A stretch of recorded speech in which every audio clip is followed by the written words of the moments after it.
Hello everybody and welcome back to another video of Chapter 1 Book Reviews, and today I will be doing a review on The Boy Who Knew Everything.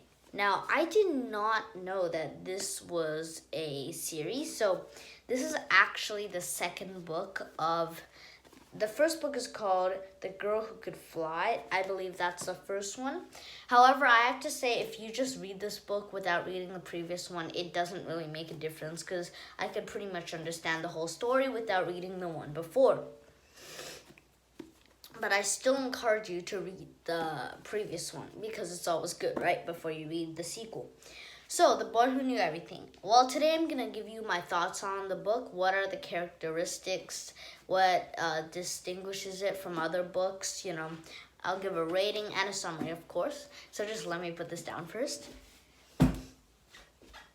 Okay, so The Boy Who Knew Everything. It's about a kid called Conrad Harrington the second or third. I'm not sure. Second, yeah, I think so. And his father actually abandoned him when he was a kid, and he has a special ability, which basically means he's super techie and geeky, but he knows like a lot of things. So he knows physics and quantum physics and stuff. Although that's not exactly an ability, because I'm pretty sure if you studied hard enough, you wouldn't know everything, but you would know a lot. Anyway, so basically in the book, they have to stop his father, but then halfway through they realize that the father is actually, the father is the president of the United States of America.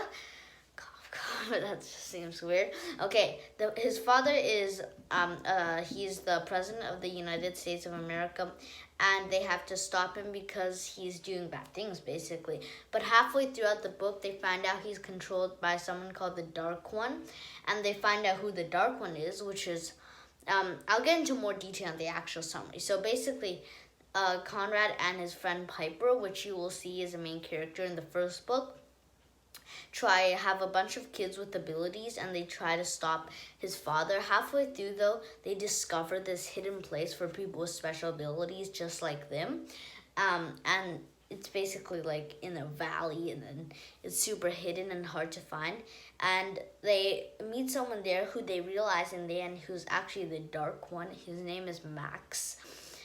And so basically in the end, they have to stop him, and they find out the father is not the bad guy. I'm not going to spoil how they defeat him, although I can tell you they did defeat them, because I think that if you're someone who's read at least a bit of books, you pretty much know they have to defeat the bad guy, right? It's just the way the story goes. But I'm not going to tell you how, which is a big part of the book, because there's a big plot there. So what are a couple of things I look for before I start in kids' books? I look for character development. I look for drama, and drama can be created in a lot of ways, whether it's action, suspense, dialogue. So drama, and I've seen people do drama in a lot of successful ways, and there's a variety of ways you can do it. Just like the examples I just listed. In this book, it's mostly action. The dialogue is mediocre. Besides for the dialogue, there isn't that much suspense and build up. But there's constant lot of action, and basically every time they get past hurdle 1, they go another hurdle 2. So it's a constant array of challenges in this whole book. So that's how they create drama. And I also look for you probably have heard of it, a moral of a story.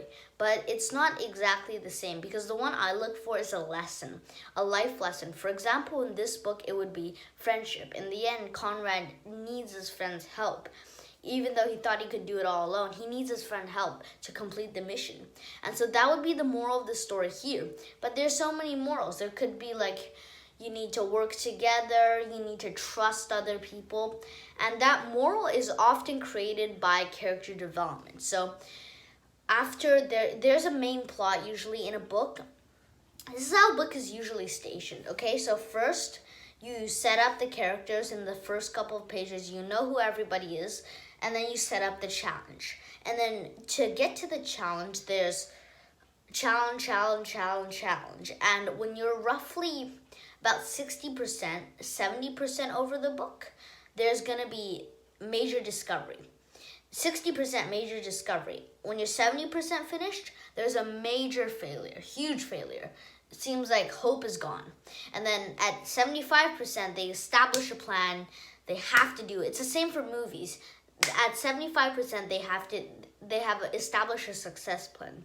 And then the rest of the book, 80% and on, is the final plot and them destroying the bad guy, and usually, if it's a good book, him learning the moral of the story throughout this last plot. So that's usually how the book is set up. And it's also how movies are set up too, actually, if you watch a lot of them. So basically for this book, definitely, I would say most of this book is challenges. But the thing is, when I say they don't create that much suspense, is there is no biggest plot. But this is basically this book. To be honest, I can't find anything that's bad about it. But there are things that could have been done better. But I can't really find anything that's particularly, bad.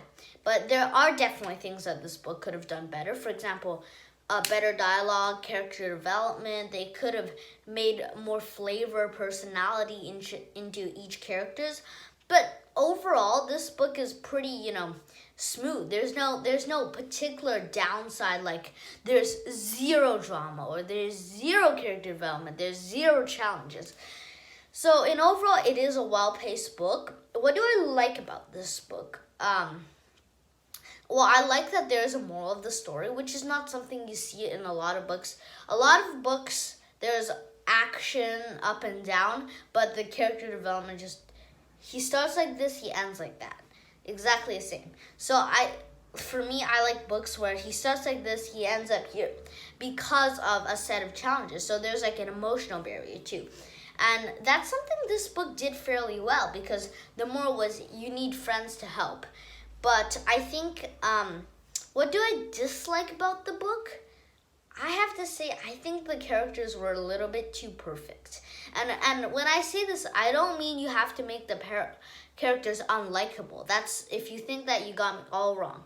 Of course, the characters should be likable, but I really enjoy books in which you make the characters likable for their unique qualities, but they have to have weaknesses that made them very realistic, very humane, so you can really relate to them and get yourself immersed in the story. So take Conrad, for example. What's his weakness? He's smart, he's good at everything, he's not that good at social. No, he has a lot of friends. You could say, maybe, as I said, as a moral of the lesson, you need to work with friends more. But that's not really that's a very, very, very small, and that would not be the personality flaw that I would look for. For example, a personality flaw, is Conrad really, he doesn't know how to interact with people. He's very shy. He doesn't know he's very introvert. Or things like, things that you find in normal people just go all around you, whether it's in the train, on a bus. These are the qualities you find in most people. And that's not something they include in the book, which is understandable because it's a kid's book. And kids' book usually includes the following: action, suspense, and build-up in some way. Occasionally, character development. Obviously a bad guy or a bad organization, main character who's a hero, main supporting character, probably usually a girl, because you gotta balance male female, right? So that person, sometimes when you get older in teenager books, the girl will have a crush on him maybe, or likes him or something, and there's a group of supporting characters. These are the things that you usually find in kids' book, and they're all included in this. So in overall, to conclude, this book is excellent for anybody who wants a really enjoyable, fast, crunchy reading with all the dimensions that a good kids' book should have. Although I have to pinpoint on the fact that it does not excel in any of these. It just has them, and that's great. Don't get me wrong. Most kid books don't even are missing some of these qualities. This book has it all. So this is definitely a very enjoyable book. And I would give this maybe 4.3 out of 5 would be my rating.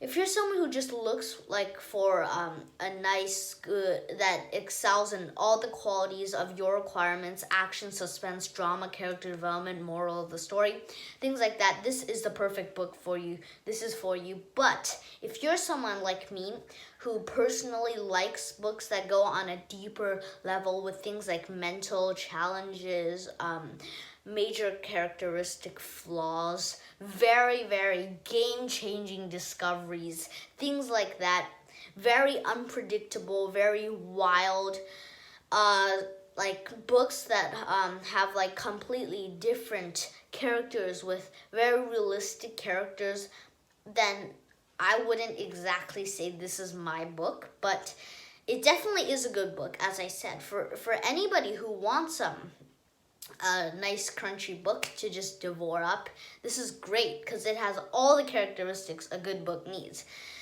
But it's just not my book, which is why I didn't give it a perfect review. But again, thank you for watching my book review. So to conclude, as I said already, this book is good for certain people and bad for certain. It's just your personality, really. It's just completely your personality, what you like to read. Anyway, that just concludes for today. I hope you enjoyed watching this video. If you do, please make sure to place a like, comment below, and click the subscribe button for more content. And thanks for watching Chapter 1.